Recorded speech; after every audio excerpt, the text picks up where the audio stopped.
Welcome to our channel Telugu Prabha. నేను మీ journalist Yagnamurthy.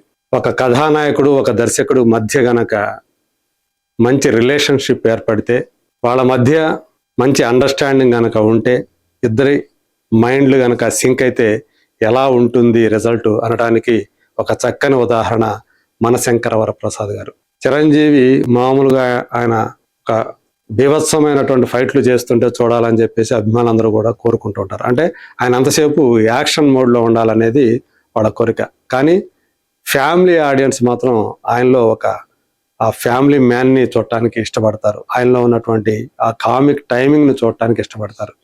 So దాన్ని గుర్తించి అందరినీ మెప్పించే విధంగా అనిల్ రావుపూడి తీశాడు కాబట్టే మనశంకర వరప్రసాద్ గారు అనే సినిమా ఈరోజు సంక్రాంతి విజేతగా నిలవడమే కాకుండా ప్రపంచవ్యాప్తంగా 300 కోట్ల రూపాయల గ్రాస్ వైపు పరుగులు తీస్తూ ఉంది.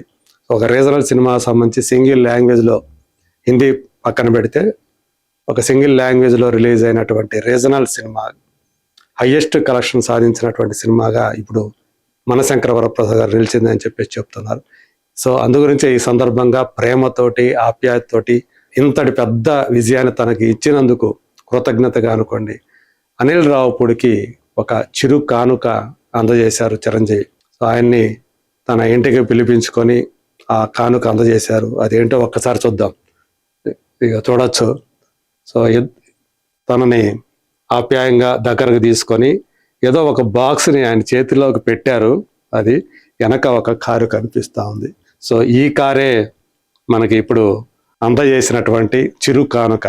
సో నిజానికి అది చిరు కానుక కాదు, చాలా పెద్ద కానుక. ఎందుకంటే కోట్ల రూపాయల విలువ చేసేటువంటి brand new range rover sport car.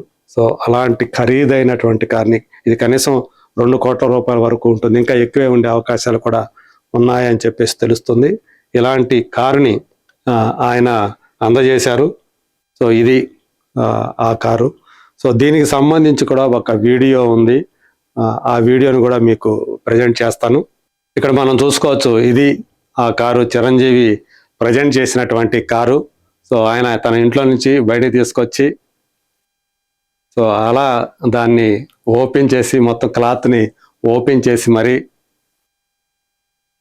ఆ కారుని తనకి ప్రజెంట్ చేసినటువంటి విధానం. సో దీనికి అనిల్ రావుపూడి కూడా చాలా, అంటే ఒక రకంగా చెప్పాలంటే షాక్ అయిపోయినట్టుగా మనకి తెలుస్తూ ఉంది. మేబీ ముందు ఒకవేళ ఆయనకి ఆల్రెడీ ఇన్ఫర్మేషన్ ఉండే ఉండొచ్చేమో, కానీ ఈ తరహాలో దాన్ని ఆయనకి అందజేయటం మాత్రం ఖచ్చితంగా ఒక మెమరబుల్, అంటే ఒక మంచి మెమరీ అని చెప్పేసి చెప్పుకోవచ్చు. సో ఈ జ్ఞాపకం బహుశా అనిల్ రావుపూడికి జీవితకాలం అలా ఒక తీపి గుర్తుగా మిగిలిపోయే అవకాశం ఉంది.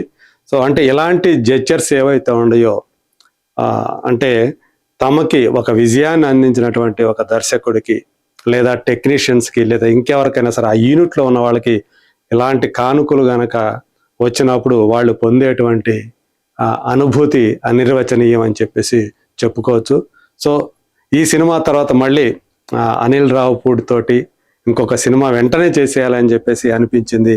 మనశంకర వరప్రసాద్ గారు సినిమా షూటింగ్ లాస్ట్ డే అయితే గుండెంతా కూడా ఒక ఆర్ద్రతో నిండిపోయింది. అరే సినిమా షూటింగ్ అయిపోయిందా, ఈ టీంని వదిలేసి వెళ్ళిపోతున్నాం అనేటి కించిత్ బాధ కలిగిందని చెప్పి కూడా చిరంజీవి గారు చెప్పుకొచ్చారు. సో దానిని బట్టే ఆ వాతావరణం అనిల్ రావుపూడి గనక ఉంటే సెట్లో ఎలాంటి వాతావరణం ఉంటుందో, తను ఫస్ట్ ఏదైతే పటాస్ అనే సినిమా చేశాడో అప్పటి నుంచి కూడా అందరు హీరోలు, అందరు నిర్మాతలు, అందరు టెక్నీషియన్స్, యాక్టర్స్ అందరూ కూడా చెప్పేటువంటి మాట, తను లైవ్ వైర్గా ఉంటాడు, అందరినీ కూడా హుషారుగా ఉంచుతాడు, అతనితో కలిసి పని చేయాలని చెప్పేసి అందరూ కూడా ఉత్సాహపడుతుంటారు. అలాంటి ఒక అట్మాస్ఫియర్ని తను క్రియేట్ చేయటం వల్ల ఈరోజు అనిల్తో పని చేయడానికి ఎవరైనా సరే, ఏ కథానాయకుడైనా సరే, ఏ ప్రొడ్యూసర్ అయినా సరే పని చేయడానికి ఆసక్తి చూపిస్తూ ఉన్నారు. సో ఇలాంటి ఒక మంచి జెస్చర్ అనేది నిజంగా ఒక మంచి సంకేతం.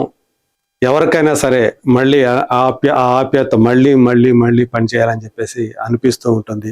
సో అతి త్వరలోనే మళ్ళీ ఇద్దరి కాంబినేషన్లో ఇంకో సినిమా మొదలైతే ఆశ్చర్యపోవాల్సిన పని లేదు. కాకపోతే ప్రస్తుతం తను ఇమీడియట్గా ఒక సినిమాని పట్టాలెక్కించడానికి వేరే కథానాయకుడితోటి అది ఒకరు ఉంటారా, ఇద్దరు ఉంటారు అని చెప్పి చెప్తున్నారు. సో అది అయిన తర్వాత మళ్ళీ చిరంజీవితో వెంటనే ఒక సినిమాని తను ప్రారంభించిన అనిల్ రావిపూడి ఆశ్చర్యపోవాల్సిన పని లేదు. మరి చూద్దాం ఏం జరుగుతుందో. Let us wait and see.